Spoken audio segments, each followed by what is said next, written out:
Bismillahirrahmanirrahim. Assalamualaikum warahmatullahi wabarakatuh. Salam ukhuwah, salam kasih sayang dan salam KMM Karisma Maju Mulia. Bersyukur kita kepada hadrat Allah Subhanahu Wa Taala kerana dengan limpah dan kurniaan daripadanya dapat bersama-sama kita berkumpul dalam gelanggang forum remaja melahirkan remaja berintelektual. Bersama saya, Nur Ainul Fatihah binti Ruzaidi sebagai moderator anda pada petang yang berbahagia ini. Hadirin dan hadirat yang dihormati Allah sekalian. Sebelum saya memperkenalkan kedua-dua orang ahli panel kita pada hari ini, izinkan saya mengupas sedikit mengenai tajuk kita pada hari ini, iaitu tujuan-tujuan syariah. Dewasa kini, isu berkaitan syariah bukanlah satu isu yang baru. Malah, ia sering diperkatakan dan selalu diperdebatkan. Secara dasarnya, syariah Islamiah bermaksud din al-Islam ataupun agama Islam.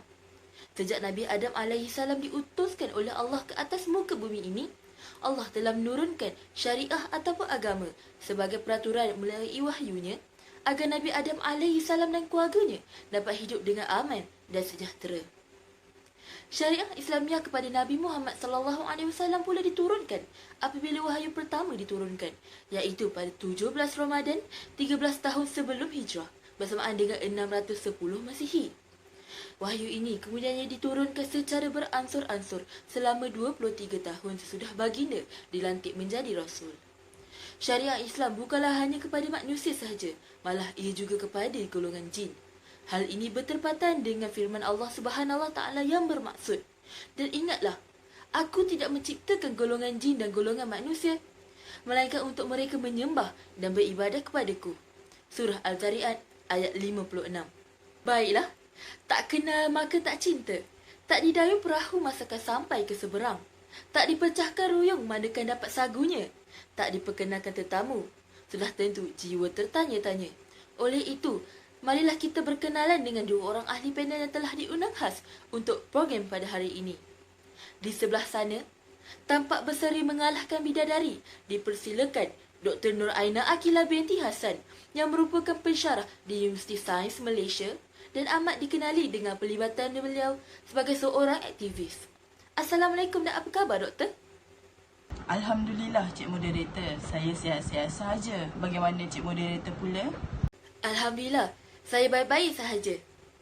Tidak lupa juga ahli panel kita yang kedua, iaitu Profesor Madya Fatin Nur Adina binti Ruzaidi yang merupakan pensyarah di Universiti Putra Malaysia dan amat mahir dalam bidang beliau. Assalamualaikum dan apa khabar, Prof? Waalaikumsalam saudari moderator. Alhamdulillah saya berada dalam keadaan yang baik. Wah, bukan calang-calang ya undangan pada hari ini. Terasa kedai pula diri moderator. Baiklah, tanpa membuang masa lagi, marilah kita kembali kepada diskusi asal kita. Bertepatan dengan tajuk kita pada hari ini, izinkan saya bertanya, bolehkah ahli panel memberikan pendapat anda mengenai definisi syariah? Dipersilakan Dr. Aina. Terima kasih Cik Moderator yang cantik molek pekertinya membawa rasional persoalan. Terlebih dahulu yang dihormati barisan tetamu kehormat, kombinasi intelektual kehakiman, rakan-rakan panel dan seterusnya. Hadirin yang dirahmati Allah sekalian. Pada pendapat saya, manusia mempunyai peraturan hidup ataupun undang-undang. Di dalam konteks Islam, peraturan hidup ini dinamakan syariah yang meliputi peraturan hidup individu, masyarakat dan juga negara. Malah, peraturan ini merangkumi semua bidang kehidupan manusia seperti upacara keagamaan, moral, keluarga, sosial, ekonomi dan juga kewarganegaraan. Syariah berasal daripada perkataan Arab yang mempunyai pelbagai makna. Dari segi bahasa, syariah merupakan sumber atau jalan yang lurus. Allah Subhanahu Wa Taala berfirman, untuk setiap antara kamu, kami berikan kamu aturan, yakni syariah atau jalan yang terang. Surah Al-Ma'idah ayat 48. Selain itu, syariah juga bermaksud sumber air. Ianya dipanggil sebagai sumber air kerana syariah diperlukan sebagai sumber kehidupan manusia, sama seperti air yang diperlukan untuk menjadi nadi dalam hidup manusia. Seperti kita sedia maklum, manusia akan mati tanpa air dalam jangka masa yang panjang, manakala manusia akan sesat tanpa syariah dalam diri. Kewujudan syariah ini bukanlah untuk menyusahkan, malah Syariah haruslah dipatuhi bagi kesempurnaan hidup di dunia dan di akhirat. Dari segi istilah pula, syariah didefinisikan sebagai hukum yang diperundangkan oleh Allah SWT ke atas hamba-Nya melalui lisan Rasul-Nya. Syariah secara umumnya bermaksud segala perintah yang diwahyukan oleh Allah SWT ke atas manusia dari segi akidah, amaliyah dan akhlaknya. Maka jelaslah maksud syariah yang dijadikan pegangan hidup setiap umat. Maka saya serahkan semula kepada Cik Moderator. Terima kasih, Doktor. Bagaimana pula dengan anda, Prof? Awal bismillah pembuka bicara. Terima kasih saudari pengurusi. Assalamualaikum dan salam sejahtera kepada sidang hadirin yang dihormati. Baiklah, saya akan terangkan mengenai hukum dan syariah. Hukum bermaksud perintah Allah SWT mengenai perbuatan mukallaf. Hukum dinamakan syariah kerana kedudukannya yang lurus, sistemnya yang benar dan tidak menyimpan daripada tujuan yang benar.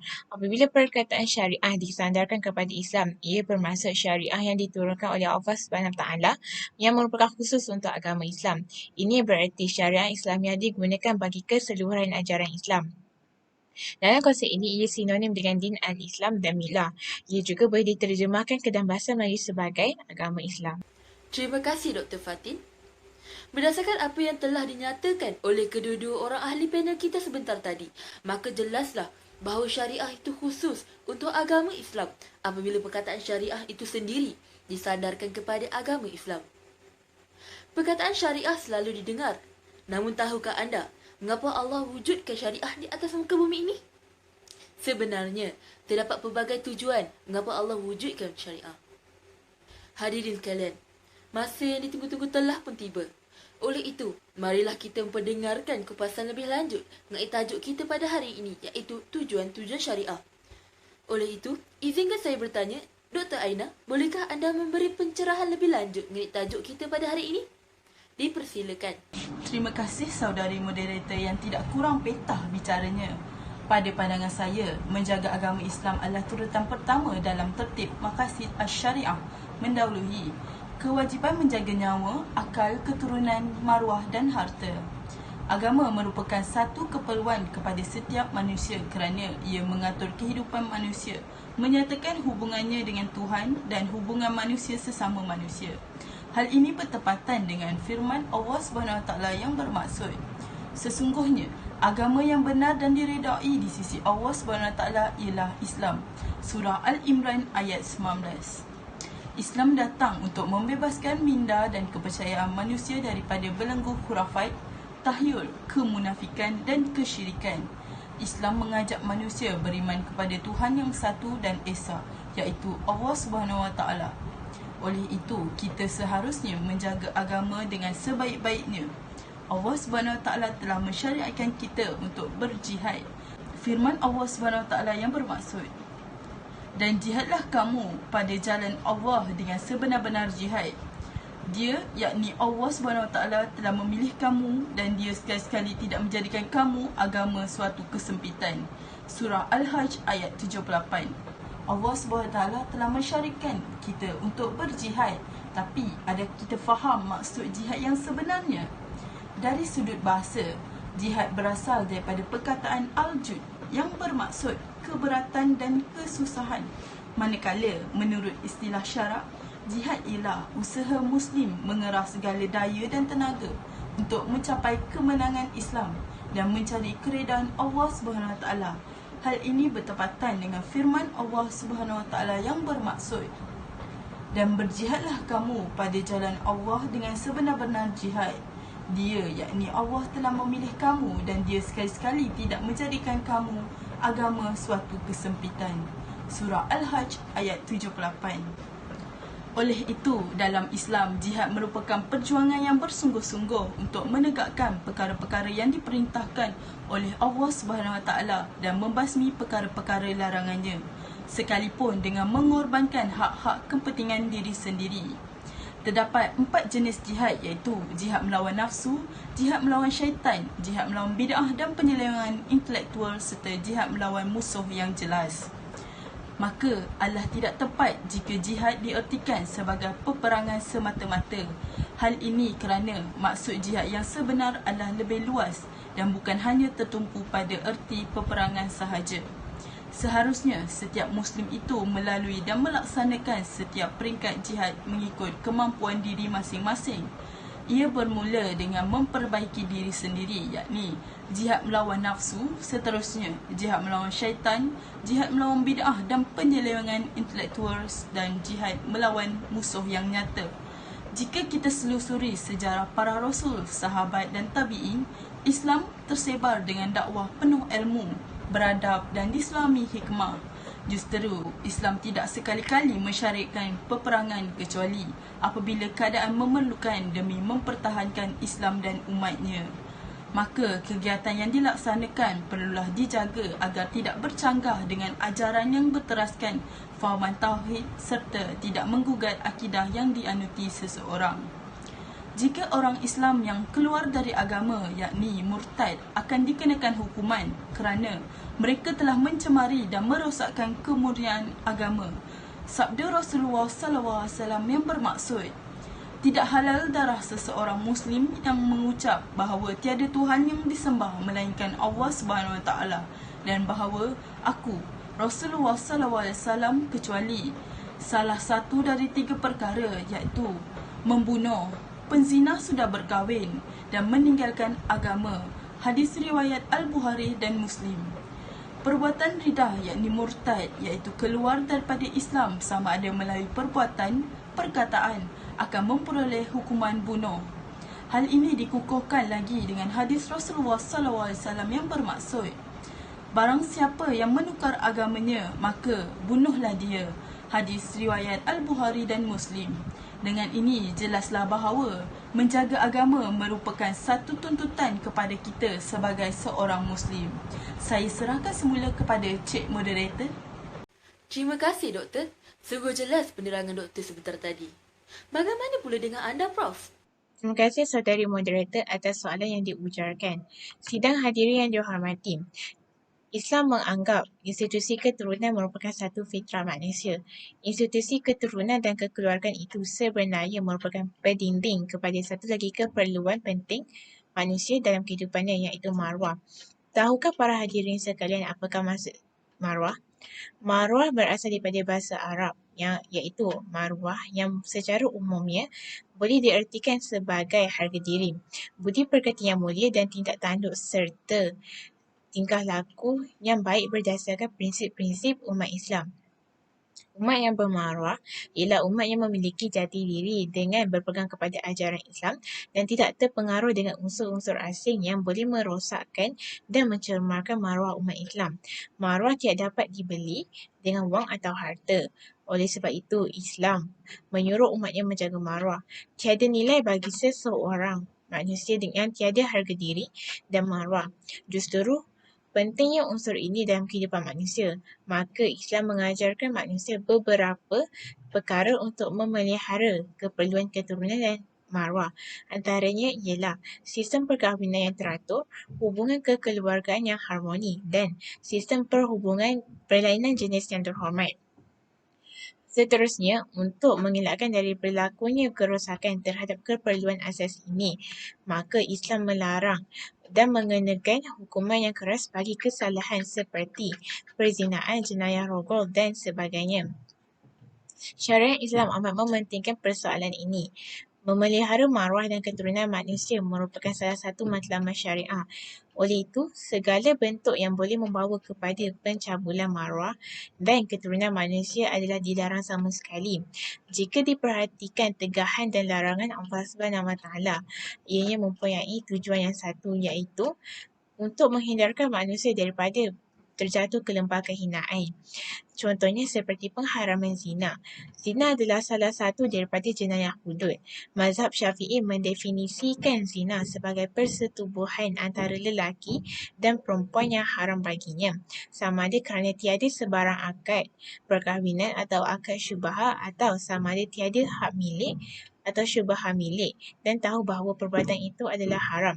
Terdapat pelbagai definisi yang diberikan oleh ulama mazhab fiqh, tetapi mereka bersepakat menerima bahawa zina yang menerima bahawa zina ialah perbuatan haram yang dilakukan dengan sengaja tanpa nikah atau syubhan nikah dan bukan hamba yang dimilikinya. Perbuatan maksiat untuk memuaskan nafsu seperti perkucupan tidak termasuk dalam jenayah zina, tetapi merupakan perbuatan haram yang boleh dikenakan hukuman takzir kerana ia merupakan mukadimah kepada perbuatan zina. Allah SWT berfirman yang bermaksud, dan janganlah kamu menghampiri zina, sesungguhnya zina itu adalah satu perbuatan yang keji dan satu jalan yang buruk, yakni yang membawa kerosakan. Seperti umum tahu, zina adalah salah satu jenayah hudud. Hudud adalah salah satu kandungan dalam hukum jenayah Islam selain daripada qisas dan takzir. Hudud ialah hukuman yang telah ditetapkan kadarnya oleh syarak. Hukuman ini tidak boleh ditambah atau dikurangkan. Kesalahan dalam jenayah hudud dianggap sebagai kesalahan terhadap hak Allah SWT. Hukuman hudud yang tertakluk di bawah kes jenayah syariah adalah untuk melaksanakan perundangan Islam yang diwahyukan oleh Allah SWT melalui Al-Quran dan Hadis. Firman Allah SWT dalam surah An-Nur ayat 2 yang bermaksud, perempuan yang berzina dan lelaki yang berzina hendaklah kamu sebat tiap-tiap seorang dari keduanya 100 kali sebat, dan janganlah kamu dipengaruhi oleh perasaan belas kasihan terhadap keduanya dalam menjalankan hukum agama Allah SWT. Jika benar kamu beriman kepada Allah SWT dan hari akhirat, dan hendaklah disaksikan hukuman seksa yang dikenakan kepada mereka itu oleh sekumpulan daripada orang-orang yang beriman. Jelaslah dalam ayat tersebut nyatakan bahawa orang yang berzina akan dikenakan hukuman sewajarnya. Dalam hudud terdapat 3 hukuman yang berkaitan dengan jenayah zina. Yang pertama, bagi zina bukan muhsan, iaitu perzinaan yang berlaku antara perempuan yang masih belum berkahwin dengan lelaki yang bukan mahram baginya akan dikenakan hukuman sebatan sebanyak 100 kali. Yang kedua pula, bagi zina muhsan yang boleh diartikan sebagai perzinaan yang berlaku di antara perempuan yang sudah berkahwin dengan lelaki yang bukan mahram baginya akan dikenakan hukuman direjam sampai mati. Yang ketiga pula, qazaf. Qazaf ialah orang yang menuduh zina. Mereka akan dikenakan hukuman sebanyak 80 kali sebatan. Memelihara maruah dan keturunan manusia merupakan salah satu matlamat syariah. Hukum menjaga maruah adalah wajib. Islam menggalakkan umatnya menjaga maruah diri, keluarga dan keturunan. Islam telah menggariskan beberapa panduan untuk menjaga imej dan maruah, terutama dalam cara berpakaian, percakapan dan pergaulan.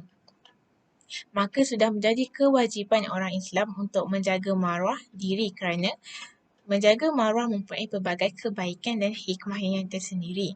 Antaranya, kehidupan diberkati kerana mendapat petunjuk Allah dan dapat membendung kejadian jenayah yang boleh mengakibatkan kehancuran negara dan agama. Seterusnya, akibat tidak menjaga maruah diri tentunya akan membawa pelbagai kesan buruk sama ada kepada diri sendiri, keluarga maupun masyarakat dan negara. Seperti masyarakat akan memandang rendah dan menghina keluarga, selain itu serta akan melahirkan masyarakat yang kucar-kacir, negara yang tidak tenteram serta menyukarkan pembinaan tamadun.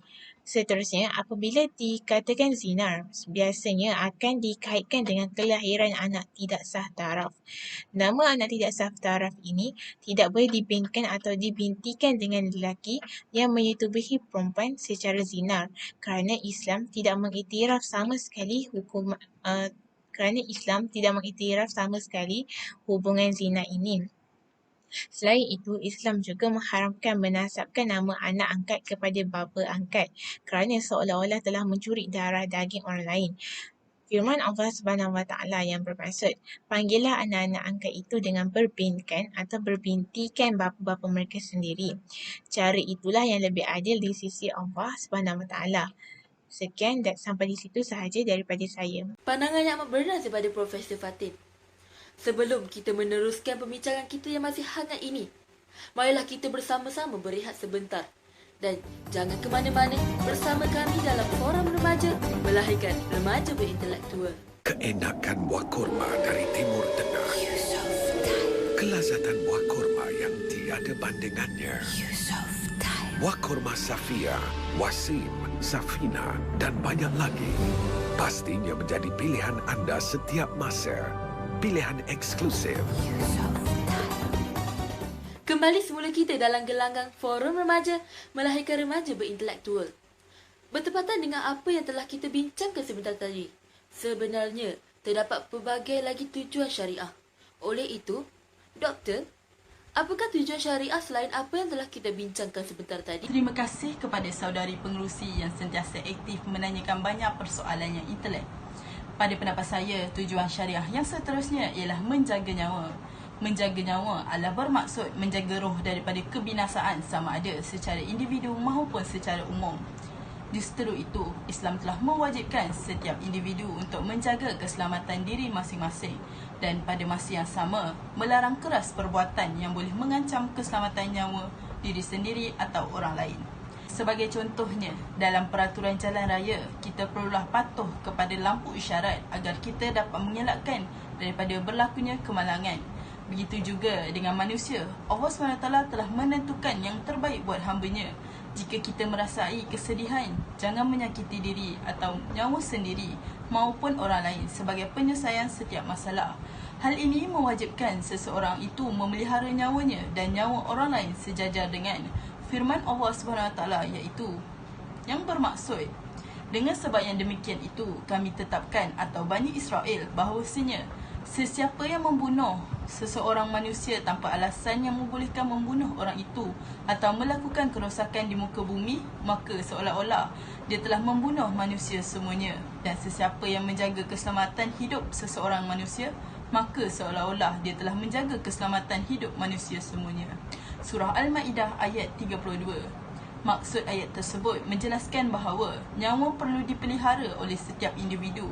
Oleh itu, segala kegiatan yang boleh menggugat atau mengancam nyawa manusia hendaklah dihindari. Untuk menjaga nyawa, Islam mengharamkan pembunuhan sesama manusia tanpa hak kecuali dalam bentuk hukuman qisas. Firman Allah SWT yang bermaksud, dan di dalam hukuman qisas itu ada jaminan hidup bagi kamu, wahai orang yang berakal fikiran, supaya kamu bertakwa. Surah Al-Baqarah ayat 179. Hukuman qisas adalah sama seperti hukuman hudud juga, iaitu hukuman yang telah ditentukan oleh Allah SWT di dalam Al-Quran dan Al-Hadis. Hukuman qisas adalah kesalahan yang dikenakan hukuman balas. Sebagai contohnya, membunuh dibalas dengan bunuh, melukakan dibalas dengan melukakan, mencederakan dibalaskan dengan mencederakan. Kesalahan yang wajib dikenakan hukuman qisas ialah 3, iaitu membunuh orang lain dengan sengaja, menghilangkan atau mencederakan salah satu anggota badan orang lain dengan sengaja. Yang ketiga ialah melukakan orang lain dengan sengaja. Firman Allah SWT yang bermaksud, wahai orang-orang yang beriman, diwajibkan kamu menjalankan hukuman qisas, iaitu balasan yang seimbang dalam perkara orang-orang yang mati dibunuh. Surah Al-Baqarah ayat 178. Hukuman menghilangkan atau mencederakan salah satu anggota badan orang lain atau melukakannya wajib dibalas dengan hukuman qisas mengikut kadar kecederaan atau luka seseorang itu, mengikut jenis anggota yang dicederakan dan dilukakan tadi. Firman Allah SWT yang bermaksud, dan kami telah tetapkan atas mereka di dalam kitab Taurat itu bahawasanya jiwa dibalas dengan jiwa, mata dibalas dengan mata, dan hidung dibalas dengan hidung, dan telinga dibalas dengan telinga, dan gigi dibalas dengan gigi, dan luka juga hendaklah dibalas dengan seimbang. Tetapi sesiapa yang melepaskan hak membalasnya, maka jadilah ia penebus dosa baginya. Dan sesiapa yang tidak menghukum dengan apa yang telah diturunkan oleh Allah SWT, maka mereka itulah orang-orang yang zalim. Surah Al-Ma'idah ayat 45. Oleh itu, jelaslah bahawa hukuman qisas adalah hukuman yang seimbang. Maka jelaslah bahawa nikmat nyawa yang digunakan oleh Allah SWT adalah suci dan bukan yang sia-sia. Malah, wajib ke atas umat manusia untuk memberi hak dan pemeliharaan nyawa adalah salah satu daripada 5 asas yang disyariatkan. Terima kasih. Terima kasih, Doktor. Bagaimana pula dengan pandangan anda, Prof? Terima kasih saudari moderator. Baiklah, harta adalah anugerah Allah SWT kepada manusia. Harta boleh dimiliki oleh setiap manusia melalui sumber dan ikhtiar mereka sendiri. Jika tiada harta, maka keperluan asasi manusia tidak dapat dipenuhi kerana proses transaksi atau apa-apa sahaja aktiviti muamalat seperti jual beli, sewa, wasiat dan zakat tidak dapat dipenuhi kerana semuanya berkait dengan harta. Apa yang dimaksudkan dengan harta ialah keperluan daruri bagi manusia sekadar memenuhi keperluan asas mereka seperti rumah yang sempurna, makanan yang halal, pakaian yang menutupi aurat dan pendidikan asas. Islam memerintahkan manusia supaya bekerja bagi mencari rezeki dengan cara yang halal. Untuk mengelakkan kerosakan terhadap keperluan ini, Islam telah melarang dan mengenakan hukuman yang keras terhadap kesalahan seperti mencuri, merompak, penipuan dan sebagainya. Menjaga dan memiliki harta merupakan salah satu tujuan atau maqasid syariah. Tidak dapat dinafikan bahawa kehidupan yang sempurna bagi seseorang manusia juga amat berkait rapat dengan pemilikan dan penguasaan terhadap harta. Menyedari hakikat inilah, syariat Islam telah menggariskan peraturan, hukum dan undang-undangnya yang tersendiri dalam soal kehartaan. Ianya dibincangkan secara meluas di dalam disiplin dan bidangnya yang tersendiri yang dikenali sebagai fiqh muamalat. Umumnya bidang ini telah menggariskan prosedur-prosedur tertentu bermula sejak dari usaha untuk memiliki, menguasai dan membelanjakan sesuatu harta. Contohnya, untuk mendapatkan harta mengikut cara yang betul, Islam telah mensyariatkan kaedah pemilikan harta seperti telah mensyariatkan kaedah pemilikan harta seperti jual beli, sewaan dan sebagainya. Manakala bagi melindungi keselamatan harta, Allah SWT telah mengharamkan jenayah mencuri dan mengarahkan kuatkuasakan undang-undang hudud serta mengharamkan kita memakan harta anak yatim. Pemilikan harta ini selain daripada riba, syariat Islam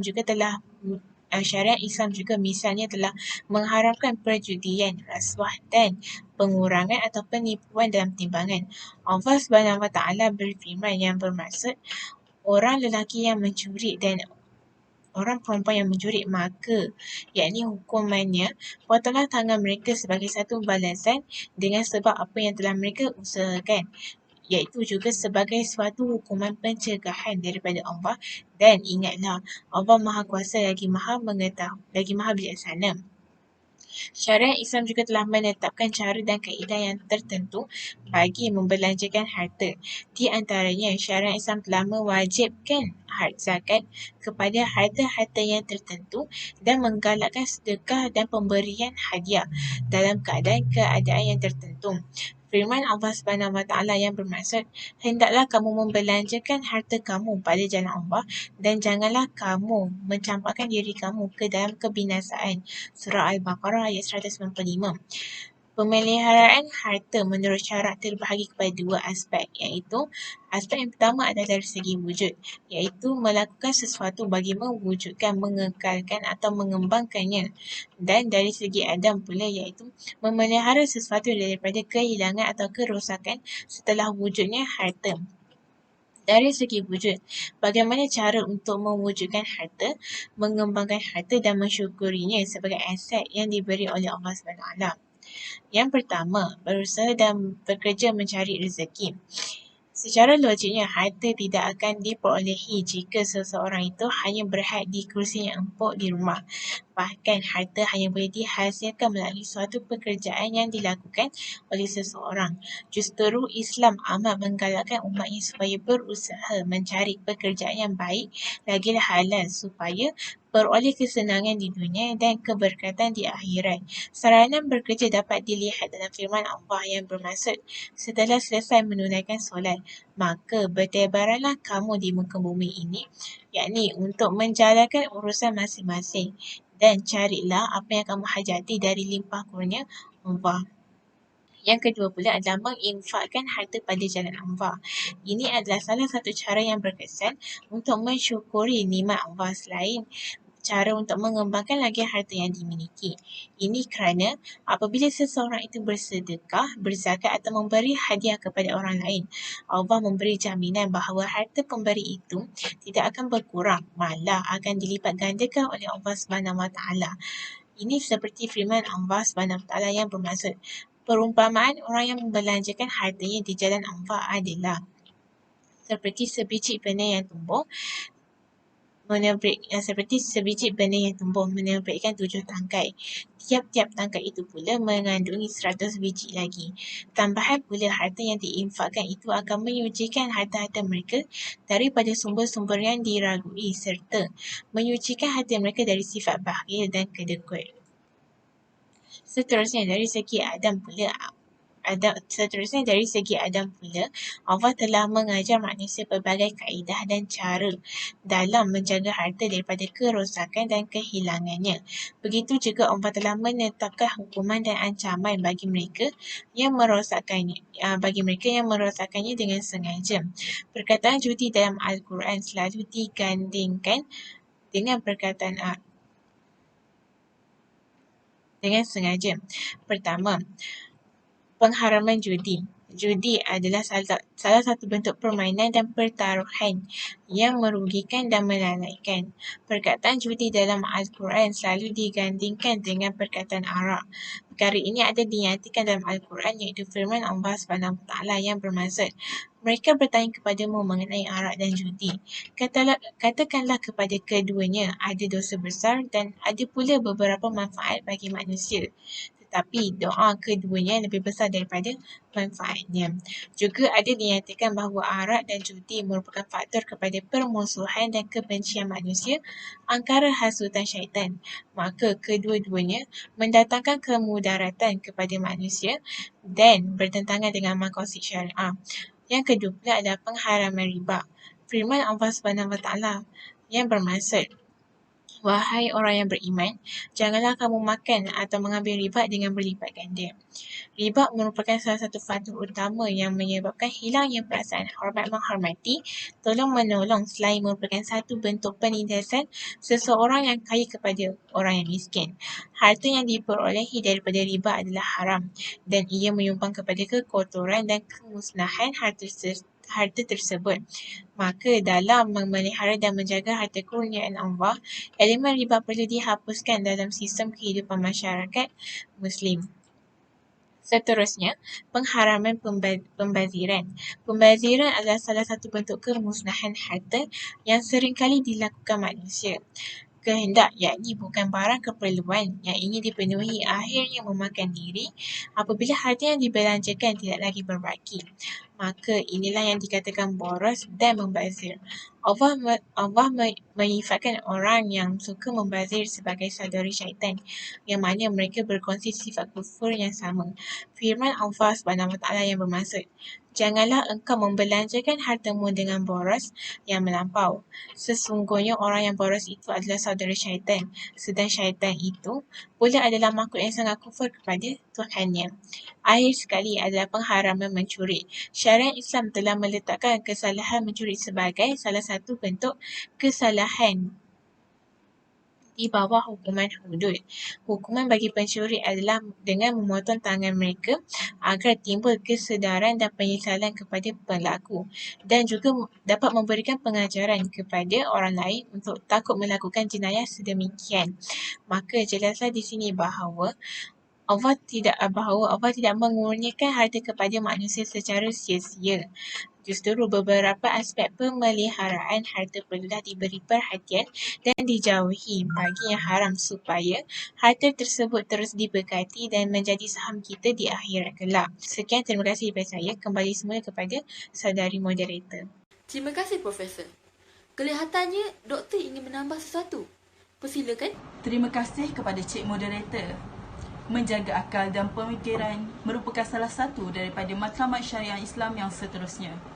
Melalui keistimewaan inilah manusia diberikan status sebagai khalifah yang memakmurkan bumi bersesuaian dengan ketentuan dan perintah Allah Subhanahu Wa Taala. Melaluinya, manusia dapat mengeksploitasi segala anugerah alam untuk kesejahteraan manusia. Bersesuaian dengan tujuan ini agar akal dapat berfungsi dengan sewajarnya. syariat Islam telah menegaskan mengenai kepentingan untuk menuntun dan menguasai ilmu pengetahuan. Firman Allah SWT yang bermaksud, bacalah dengan nama Tuhanmu yang telah mencipta. Surah Al-Alaq ayat 1. Oleh itu, akal dan pemikiran perlu dijaga kerana merupakan anugerah Allah SWT yang paling berharga kepada manusia. Akal dan pemikiran juga merupakan keistimewaan daripada Allah SWT yang membezakan manusia dan makhluk yang lain. Akal bukan sahaja perlu dijaga tetapi perlu disuburkan fungsinya. Pembacaan demi kebaikan umat sejagat. Syariat Islam juga dalam usaha menjamin kewarasan dan kekuatan berfikir telah mengharamkan sebarang bentuk perlakuan yang boleh untuk menjejaskan fungsi akal. Akal merupakan kurnia yang paling bernilai kepada manusia. Menjaga akal mempunyai pertalian rapat dengan menjaga nyawa. Islam mensyariatkan hukum-hukum khas untuk menjaga akal seperti pengharaman arak dan disyariatkan hukuman kepada peminumnya. Firman Allah SWT yang bermaksud, wahai orang yang beriman, bahawa sesungguhnya arak dan judi, pemujaan berhala dan mengundi nasib adalah semuanya keji dari perbuatan syaitan. Oleh itu, hendaklah kamu menjauhinya supaya kamu berjaya. Surah Al-Ma'idah ayat 90. Hal ini jelas bahawa segala unsur yang merosakkan akal adalah sama sekali dilarang dalam Islam. Termasuklah minum arak, mengambil dadah serta memikirkan perkara yang tidak terjangkau oleh akal manusia. Terdapat dalil daripada riwayat para sahabat mengenai hukum-hukum hudud terhadap jenayah minum arak. Nabi Muhammad SAW ada bersabda yang bermaksud, sesiapa yang meminum arak, maka hendaklah kamu sebatnya. Kemudian, jika dia meminumnya lagi, maka hendaklah kamu sebatnya. Kemudian, jika ia minum lagi, maka hendaklah kamu sebatnya. Kemudian, jika dia minum lagi pada kali yang keempat, maka hendaklah kamu bunuhnya. Hadis riwayat Tirmizi.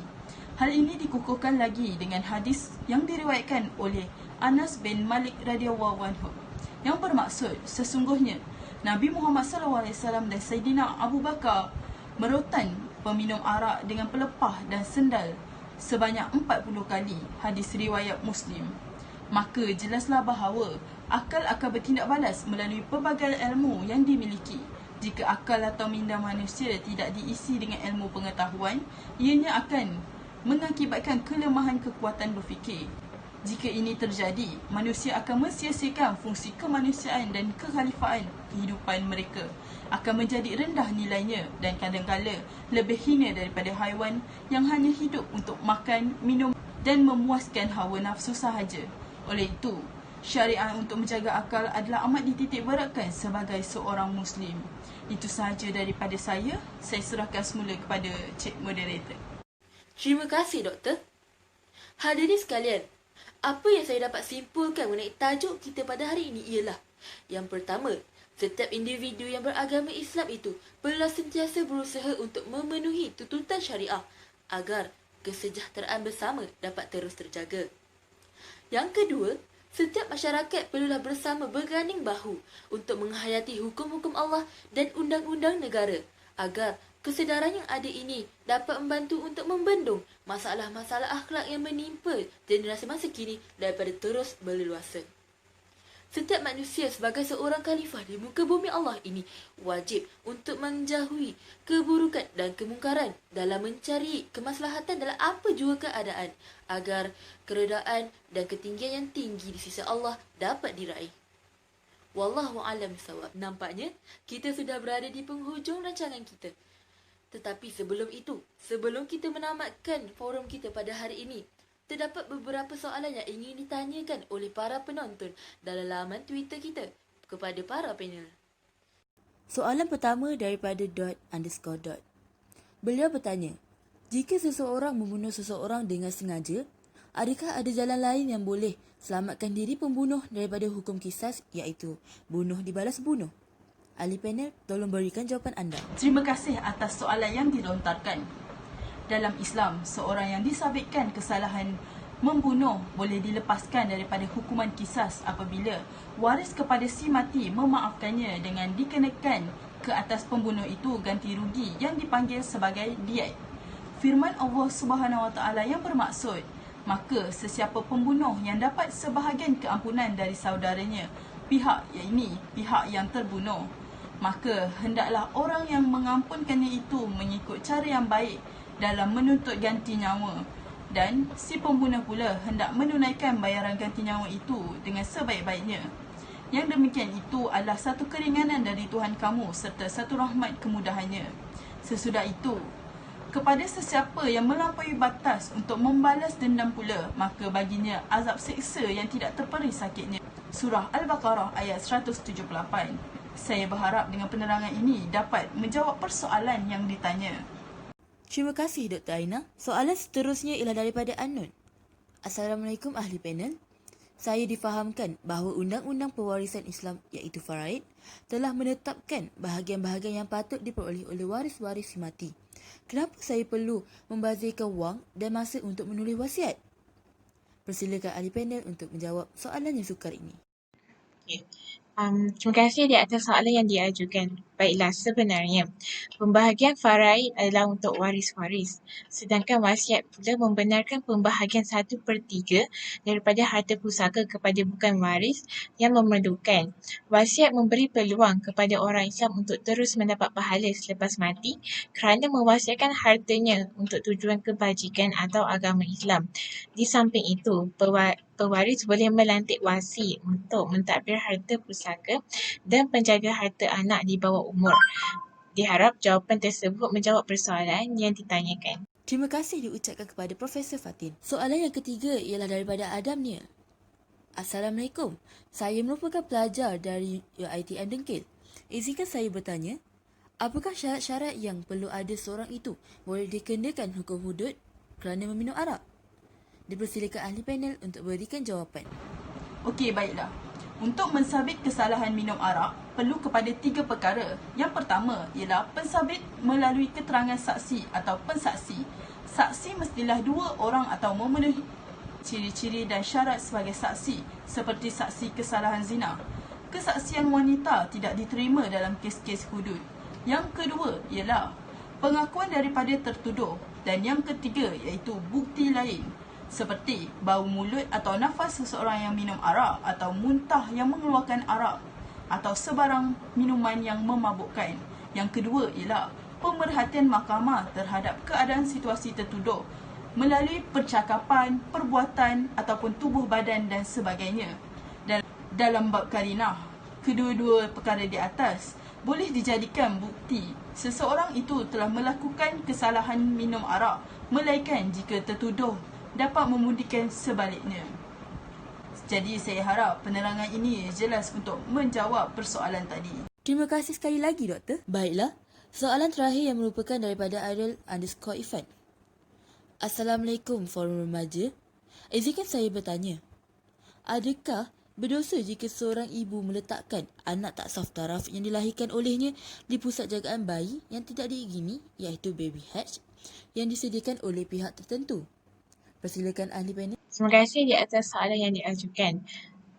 Penubuhan pusat berkenaan pada asalnya tidak wajar kerana ia seolah-olah menggalakkan lagi perbuatan zina.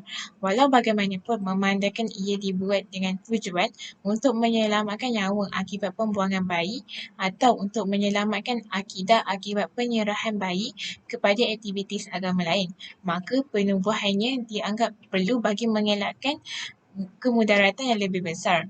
Pilihan yang terbaik bagi wanita demikian ialah untuk melaksanakan tanggungjawab yang ditentukan oleh syarat terhadap anak tak sah taraf yang dilahirkan olehnya, seperti mengasuhnya, memberikan nafkah dan memberikan pendidikan agama yang mencukupi. Tetapi jika dia berhasrat untuk meletakkan bayi itu di pusat jagaan bayi, dia perlu menilai apakah alasan dia berbuat demikian, dan jika dilakukannya tanpa sebab yang jelas, maka dia dikira berdosa besar kerana telah mengabaikan tanggungjawabnya sebagai seorang ibu. Itu sahaja daripada saya. Sekian, terima kasih. Terima kasih sekali lagi, Prof. Para penonton, sampai di sini sahaja slot kita pada hari ini. Saya, sebagai wakil penganjur, ingin mengucapkan jutaan terima kasih kepada para panel yang telah merungkai dan mengupas secara jelas topik kita pada hari ini. Sebelum mengundurkan diri, saya ingin memohon ribuan kemaafan sekiranya sepanjang mengendalikan slot ini terdapat tutur kata dan tingkah laku yang menyinggung perasaan. Sesungguhnya, segala kelemahan itu adalah atas keapaan saya sendiri dan segala kebaikan itu datang daripada Allah Subhanahu Wa Taala. Akhir kalam, tuai padi antara masak, esok jangan layu-layuan. Intai kami antara nampak, esok jangan rindu-rinduan. Sekian, wabillahi taufiq wal hidayah. Wassalamualaikum warahmatullahi wabarakatuh.